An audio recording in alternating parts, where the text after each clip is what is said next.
প্রমাণ সমেত আসল গয়নাচোরকে ধরে ঋষির মায়ের মন জিতল উজি। সম্পূর্ণ জানতে হলে দেখতে থাকো। গল্পে শুরুতেই দেখা যায় উজি প্রথম দিনে চাকরি জয়েন করেছে আর খুশি হয়েছে ঋষি। সেই খুশিতেই উজিকে নিয়ে বাড়িতে চলে এসেছে। উজি শার্ট প্যান্ট পরেই চলে এসেছে ব্যানার্জি বাড়িতে। তখনই উজি বলে, আরে এরকমভাবে এখানে আসাটা একদমই উচিত হয়নি। বাবা, কাকুমণি, মা দেখলে কি যে কেলেঙ্কারি কাণ্ড হবে। ঋষি বলে, কিচ্ছু হবে না। এরপরে নিহারিকা আর কাকুমণি দেখে অবাক হয়ে যায়। তখনই কাকুমণি বলে, তুমি কি আজকেই জয়েন করলে চাকরি নাকি? তখনই ঋষি বলে, হ্যাঁ, আর সেখান থেকেই তো ওকে রীতিমতো ধরে নিয়ে আসলাম। নিহারিকা বলে, বাপরে, একেবারে জিন্স আর শার্ট পরে চলে এসেছো? কাকুমণি বলে, নিহারিকা, কি হচ্ছেটা কি? ও তো এরকমভাবেই গিয়েছিল ডিউটিতে, তাই সেভাবেই এসেছে। সহজ ব্যাপারটাকে সহজভাবে মেনে নাও না, তাহলেই তো হয়। এরপরেই দেখা যায় উজি বলে, আসলে অনেক কঠিন পরিশ্রম করে আজকে আমি এই জায়গাটাতে এসেছি। এখানে কয়েকটা মানুষ যেভাবে আমাকে সাপোর্ট করেছে, তাদের সাপোর্ট ছাড়া কোনোভাবেই এত দূর আসতে পারতাম না।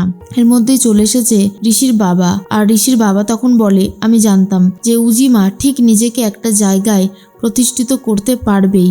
উজিমায়ের বুদ্ধি, সাহসিকতা আর মনের জোর অনেক বেশি। এর মধ্যে ঋষি বলে, আজকে আমার সত্যি খুব আনন্দ হচ্ছে যে আমার বউ এত বড় একটা চাকরি পেয়ে গেছে। এর মাঝখানে চলে এসেছে ঐশী আর বলে, বাবা, বাড়িতে চলে এসেছো হঠাৎ করে? তা আগমন কেন?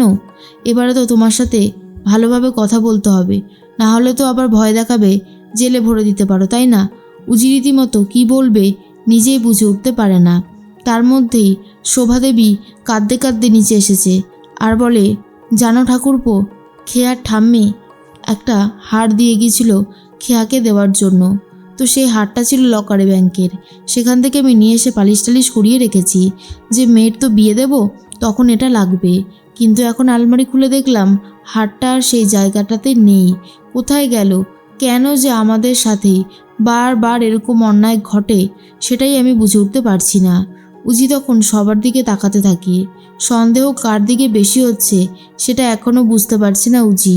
তখনই উজি বলে, আমাকে ভালো করে ব্যাপারটা প্রথম থেকে ভেবে দেখতে হবে। তখনই ঐশী বলে, কে আবার চুরি করেছে? এই বাড়িতে যে কটা কাজের লোক থাকে তারাই চুরিটা করেছে। আচ্ছা মা, তুমি আই কার্ড দেখে কেন নাও না বলো তো কাজে? এবার কি করে সামলাবে? তখনই নিজে থেকেই দেখা যায় বাড়ির কাজের লোকগুলোকে মারধর দিতে শুরু করে ঐশী। এরপর উজি আটকে দেয় আর বলে, খবরদার, এইভাবে কারোর গায়ে হাত দেওয়া যায় না। তুমি প্রমাণ ছাড়া কারোর গায়ে এইভাবে হাত দিতে পারো না। সেক্ষেত্রে কিন্তু আমাকে তাহলে এবার একটা ব্যবস্থা নিতে হবে। ঐশী তখন বলে, এই শোনো, আমাদের বাড়িতে চুরি হয়েছে, আমরা বুঝে নেব।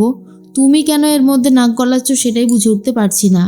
এর মাঝখানেই জিৎ বসু কথা বলতে থাকে নিশার সাথে আর বলে, আপনার রান্নাটা কিন্তু দারুণ। আমি ভাবতাম হয়তো উজি এত ভালো রান্না করে, কিন্তু আপনার হাতের রান্নাও তো দারুণ খেতে। তাহলে এরপর আমরা এক ধাপ এগোতে পারি? নিশা তখন কিছুই বুঝে উঠতে পারে না। জিৎ বসু বলে, নিশা, আমি তোমাকে আগেও বলেছিলাম, এখনও বলছি, তোমার জন্য ওয়েট করতে রাজি আছি। তুমি প্লিজ একবার অপরাধমূলক জগৎ ছেড়ে ভালো জগতে ফিরে এসো।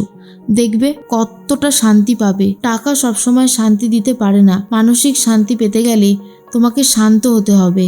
আমি তোমাকে বলছি, তুমি আমাকে এইটুকু ভরসা করতে পারছো না?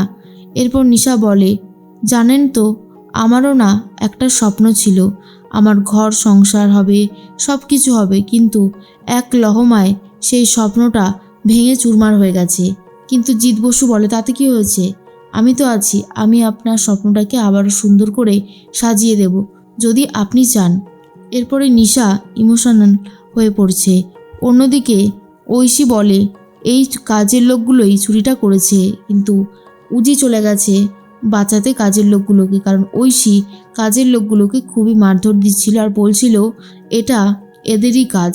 কিন্তু এরপর উজি সমস্তটা সার্চ করবে বলে ঠিক করে, তাই চলে যায় প্রথমে শোভাদেবীর ঘরে, আলমারিতে যেখান থেকে চুরিটা হয়েছে সেখানে তন্ন করে সার্চ করতে থাকে।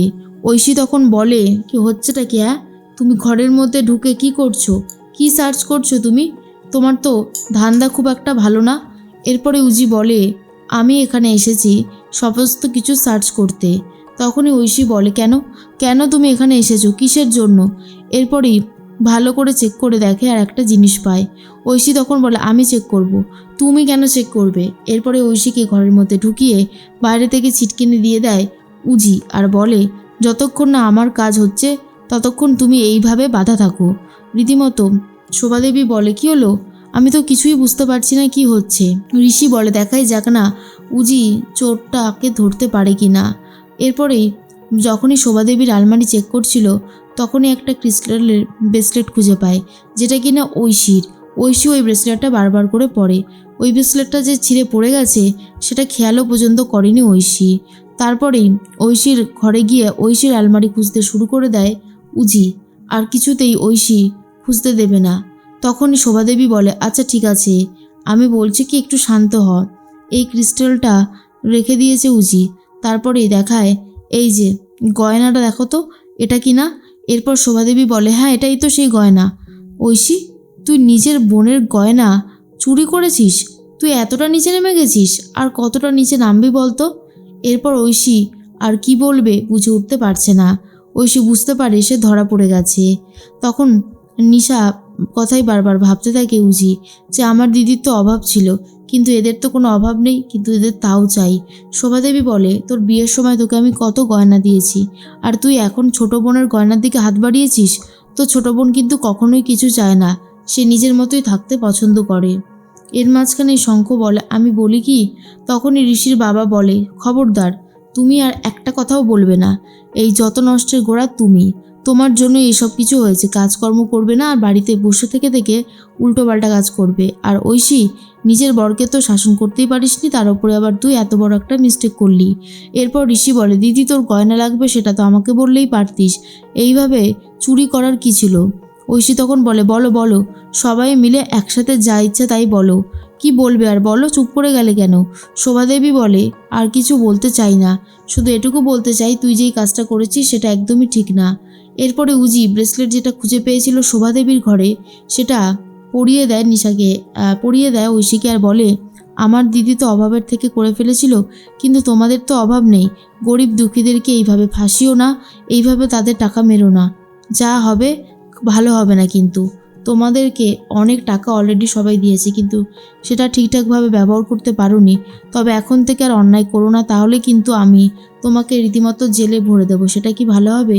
ঐশী বুঝতে পারে সে সবার সামনে ঠিক কতটা নিচু হয়ে গেছে, কিন্তু তাও তেমন কিছু আর বলতে পারে না, আর উজি ঠিক করে বেরিয়ে যাবে।